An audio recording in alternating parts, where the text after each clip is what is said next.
22 ಕೋಟಿ ರು ವೆಚ್ಚದ ಡಾಕ್ಟರ್ ಅಂಬೇಡ್ಕರ್ ವಸತಿ ಶಾಲೆಯ ಕಟ್ಟಡದ ಕಾಮಗಾರಿಗೆ ಶಾಸಕ ದರ್ಶನ್ ಪುಟ್ಟಣ್ಣಯ್ಯ ಇಂದು ಭೂಮಿ ಪೂಜೆ ನೆರವೇರಿಸಿದರು.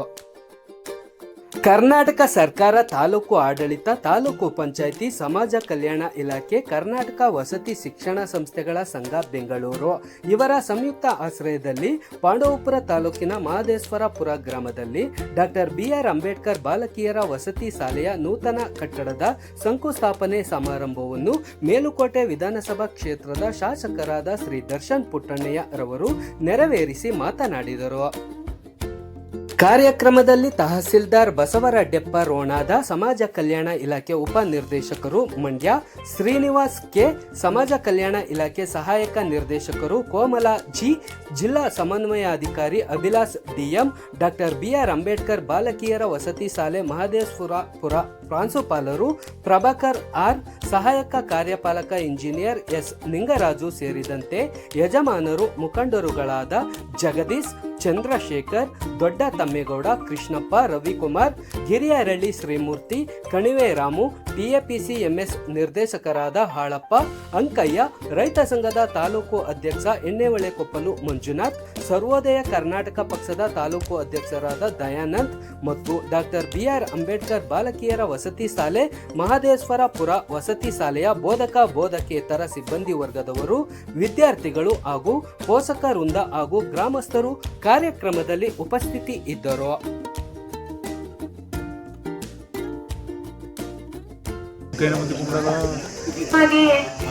ಸಂವಿಧಾನ ಶಿಲ್ಪಿಯಾದಂತಹ ಡಾಕ್ಟರ್ BR ಅಂಬೇಡ್ಕರ್ ಅವರ ಭಾವಚಿತ್ರಕ್ಕೆ ಪುಷ್ಪ ನಮನವನ್ನು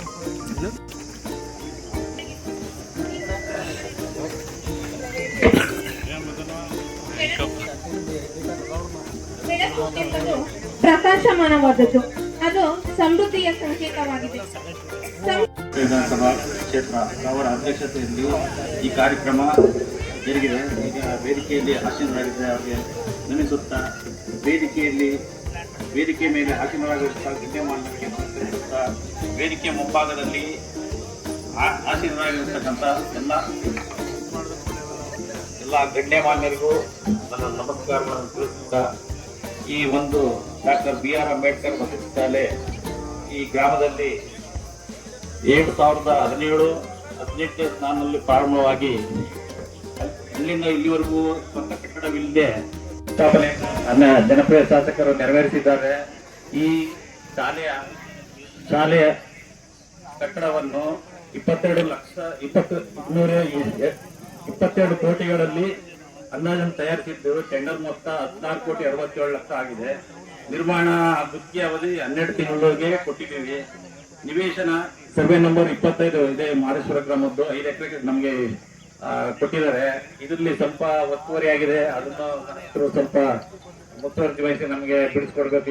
ಈಗ ಮೊನ್ನೆ ಸರ್ವೆ ಮಾಡಿಸಿದ್ರು ನಾವು. ಇಲ್ಲಿ ಸ್ವಲ್ಪ ಎಂಪ್ರೂವ್ ಆಗಿದೆ, ಅದನ್ನ ನಮ್ಗೆ ಬಿಟ್ಕೊಟ್ರೆ ನಾವು 12 ತಿಂಗಳಲ್ಲಿ ಮುಗಿಸ್ಲಿಕ್ಕೆ ಸ್ವಲ್ಪ ಸಹಾಯ ಆಗುತ್ತೆ. ಈ ಕಟ್ಟಡದಲ್ಲಿ ಸುಮಾರು 5,513 ಚದರ ಮೀಟರ್ ಬರುತ್ತೆ. ಇದರಲ್ಲಿ 6 ಬಿಲ್ಡಿಂಗ್ಗಳು ಬರ್ತವೆ, ಮತ್ತೆ ಸ್ಪೋರ್ಟ್ಸ್ ಗ್ರೌಂಡ್ಸ್ಗಳು ಎಲ್ಲ ಇರ್ತವೆ. ನಮ್ಮ ಇದರಲ್ಲಿ ಅಂಬೇಡ್ಕರ್ ಬಾಲಕಿಯರ ವಸತಿ ಶಾಲೆಯ ಈ ಕಟ್ಟಡ ನಿರ್ಮಾಣ ಮಾಡೋದಕ್ಕೆ ಈಗಾಗಲೇ ಜಮೀನು ಮಂಜೂರಾಗಿ ಮಣ್ಣು ಕೂಡ ಮಂಜೂರಾಗಿತ್ತು. ಇವತ್ತು ಈ ಶಂಕುಸ್ಥಾಪನೆ ನಡೆದು 1 ವರ್ಷದಲ್ಲಿ ಕಟ್ಟಡ ಬರ್ತದೆ ಅಂತ ನಿಮ್ಮೆಲ್ಲರ ಶಾಸಕರು ಹೇಳಿದ್ದಾರೆ. ನಾನು ಈ ಮೊದಲು ಕೂಡ 5 ವರ್ಷದ ಹಿಂದೆ ಕ್ರೈಸಲ್ಲಿ ಅಸಿಸ್ಟೆಂಟ್ ಡೈರೆಕ್ಟರ್ ಅಡ್ಮಿನ್ ಆಗಿರುವಾಗ 825 ಕ್ರೈಸ್ ಶಾಲೆಗಳಿದ್ವು. ಅದರಲ್ಲಿ ಸುಮಾರು 400ಕ್ಕಿಂತ ಹೆಚ್ಚು ಶಾಲೆಗಳಿಗೆ ಸ್ವಂತ ಕಟ್ಟಡ ಇರಲಿಲ್ಲ. ಈಗ ನಾನೀಗ ಹೊಸದಾಗಿ ಬಂದ ಮೇಲೆ ಕೂಡ ಮಹದೇಶ್ವರಪುರ ಶಾಲೆಯ ಸಣ್ಣ ಪುಟ್ಟ ಇರೋ ಸಮಸ್ಯೆಗಳಿದ್ದಾಗ ಪಾಲಕರಾಗಲಿ ಗ್ರಾಮಸ್ಥರಾಗಲಿ ಬಂದು ನಮ್ಮಲ್ಲಿ ಸುಮಾರು 2-3 ಸಾರಿ ತಾವು ಅಹವಾಲನ್ನು ಸಲ್ಲಿಸಿದ್ದಿದೆ. ಅದನ್ನು ಬಂದು ನೋಡಿಕೊಂಡು ಆದಷ್ಟು ಮಟ್ಟಿಗೆ ಅದನ್ನ ಇಂಪ್ರೂವ್ಮೆಂಟ್ ಮಾಡಿಸಿದೀವಿ. ಈ ಸ್ವಂತ ಕಟ್ಟಡ ಅಂತ ಆಗ್ಬಿಟ್ರೆ ಇದು one of the best institutes. ಅದರಲ್ಲಿ ನಮ್ಮ ತಾಲೂಕಿನಲ್ಲಿ ಕ್ರೈಸ್ನ 5 ವಸತಿ ಶಾಲೆಗಳಿವೆ. 5ರಲ್ಲಿ ಇದೊಂದಕ್ಕೆ ಮಾತ್ರ ಸ್ವಂತ ಕಟ್ಟಡ ಇರಲಿಲ್ಲ. ಆ ಕೊರತೆ ಕೂಡ ಇವತ್ತು ತುಂಬಿಕೊಂಡು ನಮ್ಮ ಈ ತಾಲೂಕಿನ ಸರ್ವತೋಮುಖ ಅಭಿವೃದ್ಧಿಗೆ ಈ ಕಟ್ಟಡ ಒಂದು ಉತ್ತಮ ಕೊಡುಗೆಯಾಗಿ ನೀಡಲ್ಪಟ್ಟಿದೆ. ಆದಷ್ಟು ಬೇಗ ಈ ಕಟ್ಟಡ ಮುಗಿದು ನಮ್ಮ ಈ ವಿದ್ಯಾರ್ಥಿಗಳಿಗೆ ಈ ಫೆಸಿಲಿಟೀಸ್ ಏನು ಸಿಗುತ್ತೆ ಒಳ್ಳೇದಾಗ್ಲಿ ಅಂತ ಹಾರೈಸುತ್ತಾ, ಅವರು ಕೂಡ ಬಾಡಿಗೆ ಕಟ್ಟಡ ಇಟ್ಕೊಂಡೆ 100% ರಿಸಲ್ಟ್ ಸಾಧಿಸಿದ್ದಾರೆ. 625ಕ್ಕೆ 612 ಮಾರ್ಕ್ಸ್ ತಗೊಂಡಿದ್ದಾರೆ. ಈ ಓದುವ ಹುಮ್ಮಸ್ಸು ನಮ್ಮ ಬಾಲಕಿಯರಲ್ಲಿ ಏನಿದೆ ಇದನ್ನ ಮತ್ತೊಮ್ಮೆ ನಾನು ಅಭಿನಂದಿಸಿ ಎಲ್ಲರಿಗೂ ಒಳ್ಳೆಯದನ್ನ ಆಶಿಸುತ್ತಾ ನನ್ನ 2 ಮಾತು ಮುಗಿಸ್ತೇನೆ. ಬೇರೆ ಮೀಟಿಂಗ್ ಹೊರಡಬೇಕಾದ್ರಿಂದ ಕ್ಷಮೆ ಕೋರಿ ನಾನು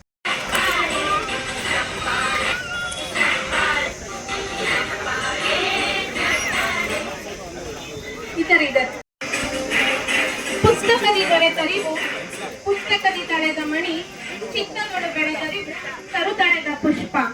ವಸ್ತು ಸಾಕ್ಷಾತ್ಕಾರ ಕುರಿತು ಒಂದು ಭರವಸೆ ಇದೆ. ಆ ಭರವಸೆಯ ಹಾದಿಯಲ್ಲಿ ನಿಮ್ಮ ಮಗು ಹರಸುತ್ತೇನೆ. ಎಲ್ಲರೂ ಜೋರಾದ ಚಪ್ಪಾಳೆಯ ಮೂಲಕ ಅವರಿಗೆ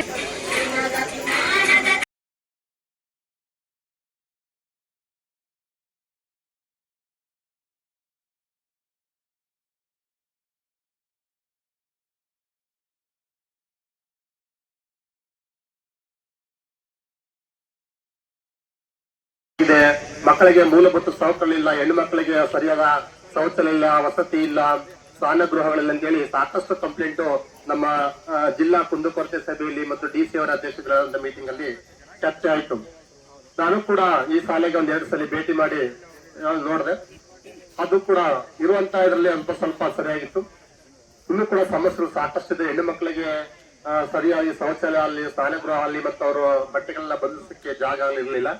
ನಾನು ಸುಮಾರು ಸಲ ನಮ್ಮ ಕ್ರೈಸ್ಟ್ AWE ಲಿಂಗರಾಜ್ ಅವರಿಗೆ, ಸರ್ ದಯವಿಟ್ಟು ಬೇಗ ಆ ಒಂದು ಕಾರ್ಯವನ್ನ ಮಾಡಿ ಶಂಕುಸ್ಥಾಪನೆ ಮಾಡಿಸಿ ಬೇಗ ಬಿಲ್ಡಿಂಗ್ ಸ್ಟಾರ್ಟ್ ಮಾಡಿ ಅಂತೇಳಿ ಸುಮಾರು ಸಾಲ ಅವರಿಗೆ ಒತ್ತಾಯ ಮಾಡಿ ಅದರ ಪ್ರಯುಕ್ತ ಈಗ ಸುಮಾರು 22 ಕೋಟಿ ಅಂದಾಜು ವೆಚ್ಚದಲ್ಲಿ ಕಟ್ಟಡ ನಿರ್ಮಾಣ ಕಾಮಗಾರಿ ಗುದ್ದಲಿ ಪೂಜೆ ಆಗಿದೆ. ಅದಕ್ಕೆ ಅತ್ಯಂತ ಮನಸ್ಸು ಮಾಡಿ ಪ್ರಯತ್ನ ಮಾಡಿ ಈ ಒಂದು ಕ್ಷೇತ್ರದಲ್ಲಿ ವಸತಿ ಶಾಲೆ ಆಗ್ಲೇಬೇಕಂತೇಳಿ ಸನ್ಮಾನ್ಯ ಶಾಸಕರು ಇದಕ್ಕೆ ತುಂಬಾ ಮುತುವರ್ಜಿ ವಹಿಸಿ ಶ್ರಮಪಟ್ಟ ಈ ಒಂದು ಶಾಲೆಯನ್ನು ಇದ್ದಾರೆ. ಅವರಿಗೆ ತುಂಬುರದ ಧನ್ಯವಾದಗಳನ್ನ ಸಲ್ಲಿಸ್ತಾ ಇದ್ದೀನಿ. ಮತ್ತೆ ಹೀಗೆ ನಮ್ಮ ವಸತಿ ಶಾಲೆ ಇಡೀ ಮಂಡ್ಯ ಜಿಲ್ಲೆಯಲ್ಲಿ ಸುಮಾರು ನಮ್ಮ ಸಮಾಜ ಕಲ್ಯಾಣ ಇಲಾಖೆಯಲ್ಲಿ 30 ವಸತಿ ಶಾಲೆಗಳಿದ್ದಾವೆ. ಆ 30 ವಸತಿ ಶಾಲೆಯಲ್ಲಿ ಒಂದು ಶಾಲೆಗೆ 250 ಮಕ್ಕಳಂಗೆ ಇಡೀ ಜಿಲ್ಲೆಯಲ್ಲಿ ಸುಮಾರು 7,000 ಮಕ್ಕಳು ಈ ವಸತಿ ಶಾಲೆಯಲ್ಲಿ ವ್ಯಾಸಂಗ ಮಾಡ್ತಾ ಇದ್ದಾರೆ. ಪಾಂಡವಪುರ ತಾಲೂಕಲ್ಲಿ ದುದ್ದ ಹೋಬಳಿ ಸೇರ್ಕೊಂಡಂಗೆ 6 ವಸತಿ ಶಾಲೆ ಇದೆ. ಅದ್ರಲ್ಲಿ ಸಮಾಜ ಕಲ್ಯಾಣ ಇಲಾಖೆ 4 ಮತ್ತು ಹಿಂದುಳಿದ ಕಲ್ಯಾಣ ಇಲಾಖೆ 2 ವಸತಿ ಶಾಲೆಗಳಿದ್ದಾವೆ. ಸುಮಾರು 1,500 ಜನ ಈ ವಸತಿ ಶಾಲೆಯಲ್ಲಿ ವ್ಯಾಸಂಗ ಮಾಡ್ತಾ ಇದ್ದಾರೆ. ರಿಸಲ್ಟ್ ಈಗ ಆಲ್ರೆಡಿ ಪ್ರಿನ್ಸಿಪಾಲ್ ಹೇಳಿದಾಗೆ 46 ಮಕ್ಕಳಲ್ಲಿ 18 ಮಕ್ಕಳು ಡಿಸ್ಟಿಂಕ್ಷನ್ ಪಡೆದಿದ್ದಾರೆ. ಅಲ್ಲಿ 612 ಮಾರ್ಕ್ಸ್ ಹೈಯೆಸ್ಟ್. ಇಡೀ ತಾಲೂಕು ಇಡೀ ಜಿಲ್ಲೆಯಲ್ಲಿ ಹೈಯೆಸ್ಟ್ ಮಾರ್ಕ್ಸ್ ತಗೊಂಡಿರೋದು ಮಂಡ್ಯ ಜಿಲ್ಲೆಯಲ್ಲಿ 621. ಅವರು ಮುಖ್ಯಮಂತ್ರಿ ಆಗಿದ್ದಂತ ಸಂದರ್ಭದಲ್ಲಿ ಅವರು ಈ ಎಂಡ ರಾಜ್ಯನ ಒಂದು ಸ್ಟೇಟ್ ಲೆವೆಲ್ ಅನ್ನು ತಡೆದಿರ್ತಾರೆ.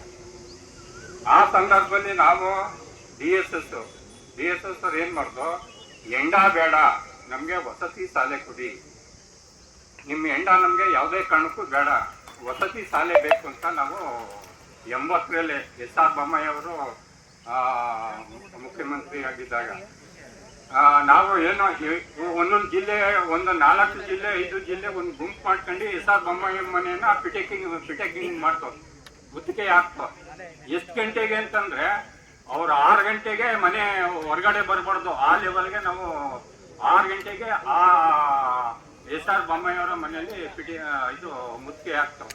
ಮುತ್ತಿಗೆ ಹಾಕಿ ಇವತ್ತೇ ನೀವು ಡಿಸೈಡ್ ತಗೋಬೇಕು, ವಸತಿ ಶಾಲೆಗಳನ್ನ ನಮ್ಮ ಮಕ್ಕಳಿಗೆ ಎಜುಕೇಶನ್ನ ಕೊಡಿಸುವಂಥದ್ದು ಇದಾಗಬೇಕು, ನಮಗೆ ಎಣ್ಣೆ ಬೇಡ, ನಮಗೆ ಭೂಮಿ ಕೊಡಿ, ಈ ಥರ ಭೂಚಾಟಿಕೆ ಇದು ಬೇಡ ನಮಗೆ ಅಂತ ನಾವು ಒಂದು ದೊಡ್ಡ ಇದಾದಾಗ ಅಲ್ಲೇ ಒಂದು 2-3 ದಿವಸಕ್ಕೆ ಸಚಿವ ಸಂಪುಟ ಕರೆದು ಅಲ್ಲಿ ಹೌದು DSSನವ್ರು ಹೇಳ್ತಾ ಇರೋದು ಸತ್ಯ, ಇದು ನಾವು ಮಾಡಬೇಕು ಅಂತ ಅವಾಗ ಒಂದಷ್ಟು ಜಿಲ್ಲೆಗಳಿಗೆ ಹೋಬಳಿ ಒಂದು ಅಂತ ನಾವು ಡಿಸೈಡ್ ಮಾಡಿದ್ದ, ಒಂದೊಂದು ಜಿಲ್ಲೆಗಳಿಗೆ ಹೋಬಳಿಗಳಿಗೆ ಒಂದೊಂದು ಇಷ್ಟು ಅಂತ ಇದು ಮಾಡ್ಬೇಕು. ಯಾಕೆ ಇದು ಅಂತಂದ್ರೆ ಈ ಸರ್ಕಾರಗಳು ಏನ್ ಮಾಡ್ತವೆ ಅಂತಂದ್ರೆ ಓದೋದು ಒಂದು ಬಿಟ್ರೆ ಇನ್ನೇನು ಗೊತ್ತಾಗಲ್ಲ, ವ್ಯವಹಾರ ಜ್ಞಾನ ಇರಲಿಲ್ಲ. ಒಂದು ಉದಾಹರಣೆ ಹೇಳ್ತೀನಿ, ಪ್ರೈವೇಟ್ ಸ್ಕೂಲಲ್ಲಿ ಓದೋನು ಹೆಂಗಿರ್ತದಂದ್ರೆ ಏನಾರ ಹೇಳಿದ್ರೆ ಅಂಕಲ್ ಅಂಕಲ್ ಅಂತ, ನಮ್ಮ ಗೌರ್ಮೆಂಟ್ ಸ್ಕೂಲಲ್ಲ ಏನ್ರಿ ಕಂಡಕ್ಟ್ರೆ ಎಲ್ರಿ ಬಸ್ ಓದೋದು ಅಂತಾನೆ. ನಮ್ಮ ಗೌರ್ಮೆಂಟ್ ಸ್ಕೂಲಲ್ಲಿ ಓದಿರೋಂಥ ಹುಡುಗ ಅಷ್ಟು ಒಂದು ಧೈರ್ಯ ಇರ್ತದೆ. ಈ ಪ್ರೈವೇಟ್ ನಲ್ಲಿ ಓದಿ ಅವ್ರಿಗೆ ಏನ್ ಹೇಳಿರ್ತಾರೆ, ABCD ಕ್ಯಾಟು ಗೀಟು ಇಟ್ಬಿಟ್ಟು ಏನು ಹೇಳ್ಕೊಟ್ಟಿದ್ದಕ್ಕಿಲ್ಲ. ಗೌರ್ಮೆಂಟ್ ಸ್ಕೂಲಲ್ಲಿ ಎಲ್ಲ ವ್ಯವಹಾರಗಳನ್ನು ಕೂಡ ಗೊತ್ತಿರ್ತದೆ ಅವ್ರಿಗೆ. ನಾನು ಬಸ್ ಸ್ಟ್ಯಾಂಡಲ್ಲಿ ನೋಡ್ತೀನಲ್ಲ, ಆ ಗೌರ್ಮೆಂಟ್ ಸ್ಕೂಲಲ್ಲಿ ಓದ್ತಾರೆ ಹುಡುಗರು, ಕಂಡಕ್ಟ್ರೆ ಯಾವ ಕಡೆ ಹೋದಂತ ಬಸ್ಸು ಅಂತಾರೆ. ಈ ಪ್ರೈವೇಟ್ ಓದಿಸ್ತಾರ ಏನಂತಾರೆ, ಅಂಕಲ್ ಅಂಕಲ್ ಯಾವ ಕಡೆ ಹೋಗ್ತಿದೆ ಬಸ್ಸು. ಈ ಲೆವೆಲ್ಗೆ ತಂದಿಟ್ಟಿದ್ದಾರೆ ಶಿಕ್ಷಣವನ್ನ. ದಯವಿಟ್ಟು ಜಾಗೃತರಾಗಿ ನೀವು ಪೋಷಕರು ಜಾಗೃತ ಆಗ್ಲಿಲ್ಲ ಅಂದ್ರೆ ಮುಂದೆ ವಿದ್ಯೆ ಅಲ್ಲ ಎಲ್ಲರಿಗೂ ಕೂಡ ನಾಶ ಆಗ್ತದೆ ಅಂತ ಹೇಳ್ತಾ, ಮತ್ತೆ ಅಂಬೇಡ್ಕರ್ ಬಗ್ಗೆ ಹೇಳಿದ್ರು. ಆಯ್ತು, ನಾ ಅಂಬೇಡ್ಕರ್ ಬಗ್ಗೆ 2 ಮಾತು ಹೇಳ್ತೀನಿ. ಇವತ್ತು ಬಾಬಾ ಸಾಹೇಬ್ ಅಂಬೇಡ್ಕರ್ ಅವರ 93 ದೇಶಗಳು ಬಾಬಾ ಸಾಹೇಬ್ ಅಂಬೇಡ್ಕರ್ ಅವರ ಜನ್ಮ ಜಯಂತಿಯನ್ನು ಆಚರಿಸ್ತಾ ಇದ್ದಾರೆ. ಮತ್ತೆ ಅಮೆರಿಕ, ದೊಡ್ಡಣ್ಣ ಅಮೆರಿಕ 50 ರಾಜ್ಯಗಳಿವೆ. 50 ರಾಜ್ಯಗಳಲ್ಲಿವೆ ಅಂಬೇಡ್ಕರ್ ಜಯಂತಿನ ಸಮಾನತೆಯ ದಿನ ಅಂತ ಆಚರಿಸ್ತಾ ಇದ್ದಾರೆ.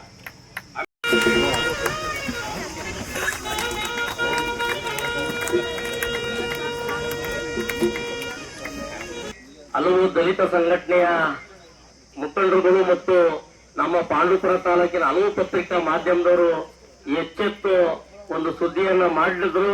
ಆ ಸುದ್ದಿಯ ಮಾಡುವ ಮುಖಾಂತರನೇ ಮತ್ತು ಜಿಲ್ಲಾಡಳಿತ ಮತ್ತು ಶಾಸಕರು ಎಚ್ಚೆತ್ತುಕೊಂಡು ಇದೊಂದಕ್ಕೆ ಒಂದು ಕಲ್ಪನೆ, ಒಂದು ಹೊಸ ಕಲ್ಪನೆ ಕೊಡ್ಬೇಕಂತ ಹೇಳಿ ಒಂದು ಹೊಸ ಕಟ್ಟಡ ಮಾಡ್ಲಿಕ್ಕೆ ಇವತ್ತು ನಮ್ಮ ಶಾಸಕರು ಇವತ್ತು ಗುದ್ಲಿ ಪೂಜೆಯನ್ನು ಮಾಡಿದ್ದಾರೆ.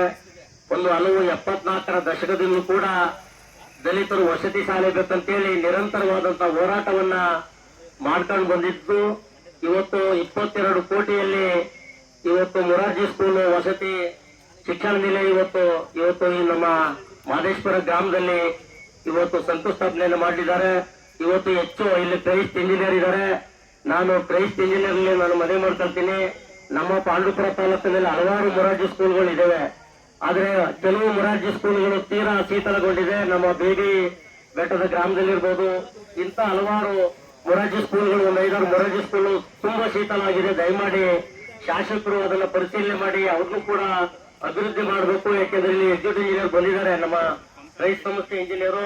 ದಯಮಾಡಿ ಇಂಜಿನಿಯರ್ಗೆ ಅವರಿಗೆ ಮಾರ್ಗದರ್ಶನವನ್ನ ಕೊಟ್ಟು ಅವರು ಅಭಿವೃದ್ಧಿ, ಇನ್ನೂ ಹೆಚ್ಚು ಅಭಿವೃದ್ಧಿ ಕೆಲಸವನ್ನ ಮಾಡಬೇಕು. ಜೊತೆಗೆ ಬಂದಿರಂತೆಲ್ಲ ಗ್ರಾಮಸ್ಥರೇ, ಮಕ್ಕಳು ಉತ್ತೀರ್ಣರಾಗಿದ್ದೀರಿ, ನಿಮ್ಮೆಲ್ಲರಿಗೂ ನಾನು ಶುಭಾಶಯಗಳನ್ನ ತಿಳಿಸಕ್ಕೆ ಇಷ್ಟಪಡ್ತೀನಿ. ಎರಡನೇದು, ಶಿಕ್ಷಕರು ತುಂಬಾ ಕಷ್ಟಪಟ್ಟು ಮಕ್ಕಳಿಗೆ ಏನು ತರಬೇತಿ ಕೊಟ್ಟಿದ್ದೀರಿ, ನಿಮ್ಗೆಲ್ಲರಿಗೂ ನಾನು ಧನ್ಯವಾದಗಳನ್ನ ಹೇಳಕ್ ಇಷ್ಟಪಡ್ತೀನಿ. ತಾವೆಲ್ಲ ಇಷ್ಟು ಒಳ್ಳೆಯ ಕೆಲಸ ಮಾಡಿರೋದಕ್ಕೋಸ್ಕರ ತಾವು ಮಕ್ಕಳುಗಳಿಗೆ ಸಪೋರ್ಟ್ ಮಾಡಿ ಅವ್ರನ್ನ ಉನ್ನತ ಮಟ್ಟಕ್ಕೆ ಕರ್ಕೊಂಡು ಬಂದಿರೋದ್ರಿಂದ. ಈ ಡಾಕ್ಟರ್ ಬಾಬಾ ಸಾಹೇಬ್ ಅಂಬೇಡ್ಕರ್ ಅವರು ಈ ಶಿಕ್ಷಣವೇ ಶಕ್ತಿ ಅಂತ ಅವರು ಹೇಳಿದ್ರು. ಅದ್ರ ಪ್ರಕಾರನೇ ಈ ಅಂಬೇಡ್ಕರ್ ವಸತಿ ಶಾಲೆಗಳನ್ನ ಹಿಂದೆ ಮಂಜೂರಾಗಿ ಇಲ್ಲಿ ಹಲವಾರು ಕಡೆ ನಡೀತಾ ಇದೆ.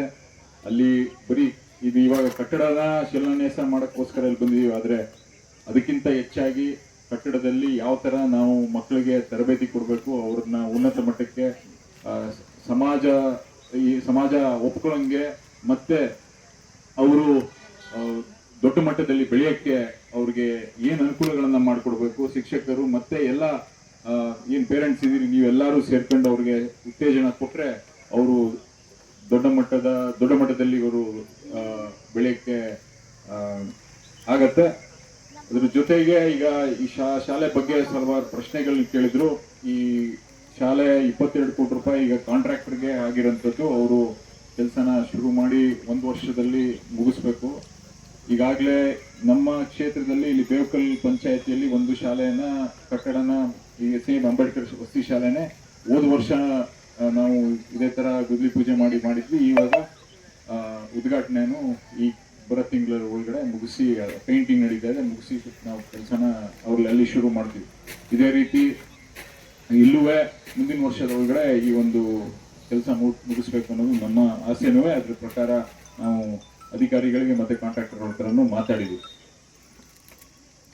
ಅದ್ರ ಜೊತೆಗೆ ನಾವು ಏನು ಈ ದೇವಸ್ಥಾನದ ಕಮಿಟಿಯವರಿಗೆ ನಾನು ಧನ್ಯವಾದಗಳನ್ನ ಹೇಳಕ್ ಇಷ್ಟಪಡ್ತೀನಿ. ತಾವೆಲ್ಲ ಹಿಂದೆ ಈ ಒಂದು ಶಾಲೆನ ನಡ್ಸಕ್ಕೆ ತಾವುಗಳು ಕಟ್ಟಡ ಕಟ್ಟಿಸ್ಕೊಡೋದಾಗ್ಲಿ ಅಥವಾ ಶೌಚಾಲಯಗಳನ್ನ ಕಟ್ಸ್ಕೊಡೋದಾಗ್ಲಿ, ರೂಮ್ಗಳನ್ನ ಕಟ್ಸ್ಕೊಡೋದಾಗ್ಲಿ, ಎಷ್ಟು ಆಗತ್ತೆ ನೀವು ಸಾಧ್ಯವಾದಷ್ಟು ನೀವು ಸಪೋರ್ಟ್ ಮಾಡಿದ್ರಿ. ನಿಮಗೂ ನಾನು ಪೂರ್ವಕವಾದ ಧನ್ಯವಾದಗಳನ್ನ ಹೇಳಕ್ ಇಷ್ಟಪಡ್ತೀನಿ.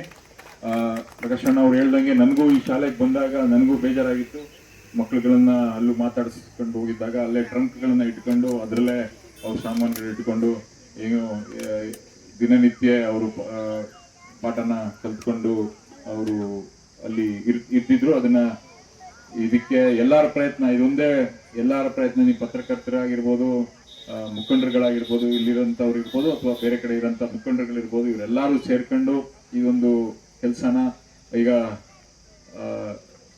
ಇಂಗ್ಲೀಷಲ್ಲಿ ಹೇಳ್ತಾರೆ loudest voice gets the most attention ಅಂತ. ಅಂದ್ರೆ ಯಾರು ಜಾಸ್ತಿ ಕೂಗ್ತಾರೆ ಅವ್ರಿಗೆ ಮಾತ್ರ ಅಟೆನ್ಷನ್ ಸಿಗ್ತದೆ ಅಂತ. ಅದೇ ರೀತಿ ನಾವು ಎಲ್ಲ ಕಡೆಯಿಂದನೂ ನಾವು ಒತ್ತಡನ ಹಾಕಿ ಈ ಶಾಲೆನ ಮಂಜೂರು ಮಾಡಿಕೊಟ್ಟಿದ್ದಾರೆ ಸರ್ಕಾರದವ್ರಿಗೂ ನಾನು ಧನ್ಯವಾದಗಳನ್ನ ಹೇಳಕ್ ಇಷ್ಟಪಡ್ತೀನಿ. ಜೊತೆಗೆ ಇದು ವಸತಿ ಶಾಲೆ, ಇದೊಂದು ಮಹತ್ವ ಏನಂತ ಹೇಳಿದ್ರೆ ಇದೊಂದು ಜೀವನನ ರೂಪಿಸಕ್ಕೆ ಒಂದು ಸ್ಥಳ, ಅದ್ರ ಜೊತೆಗೆ ಆತ್ಮವಿಶ್ವಾಸ, ನಾಯಕತ್ವ, ಸ್ವಾಭಿಮಾನ ಇದಿಷ್ಟನ್ನು ಬೆಳೆಸಕ್ಕೆ ನಾವೊಂದು ಅನುಕೂಲನ ಮಾಡಿಕೊಡ್ಬೇಕಾಗಿರೋಂಥದ್ದು ನಮ್ಮೆಲ್ಲರ ಜವಾಬ್ದಾರಿ. ತಾವೆಲ್ಲ ಈ ಒಂದು ಕಾರ್ಯಕ್ರಮನ ಇಷ್ಟು ಚೆನ್ನಾಗಿ ನಡೆಸ್ಕೊಟ್ಟಿದ್ದೀರಿ ನೀವುಗಳೆಲ್ಲರೂ ಸೇರ್ಕೊಂಡು. ನಿಮ್ಗೆಲ್ಲರಿಗೂ ಧನ್ಯವಾದಗಳನ್ನ ಹೇಳ್ತಾ ಮತ್ತೊಮ್ಮೆ ಇಲ್ಲಿ ಇಷ್ಟೊತ್ತು ತಾವೆಲ್ಲ ಕೂತ್ಕೊಂಡು ಈ ಕಾರ್ಯಕ್ರಮದಲ್ಲಿ ಭಾಗಿಯಾಗಿದ್ದೀರಿ. ನಿಮ್ಮೆಲ್ಲರಿಗೂ ನಾನು ಧನ್ಯವಾದಗಳನ್ನ ಹೇಳ್ತಾ ಈ ಶಾಲೆಯ ಕಟ್ಟಡ ಆದಷ್ಟು ಬೇಗ ಆಗಲಿ, ಒಂದು ವರ್ಷದೊಳಗೆ ಮುಂದೆ ವರ್ಷ ನಾವು ಶಾಲೆ ಒಳಗಡೆ ಕೂತ್ಕೊಂಡು ಈ ಒಂದು ಮಾತಾಡೋದ ಅಂತ ನಿಮ್ಮಲ್ಲಿ ಹೇಳ್ತಾ, ಮತ್ತೆ ಕಾಂಟ್ರಾಕ್ಟರ್ ಇಲ್ಲೇ ಅವರೇ ಜಲ್ದಿ ಮುಗಿಸ್ಬೇಕು ಅಂತ ನೀವು ಹೇಳಿದಿರಿ, ಮುಗಿಸ್ಲೇಬೇಕಾಯ್ತದೆ. ಒಂದು ವರ್ಷ ಅಲ್ಲ, 12 ತಿಂಗಳೊಳಗಿಂತ ಮುಂಚೆ ಮುಗಿಸ್ಬೇಕು.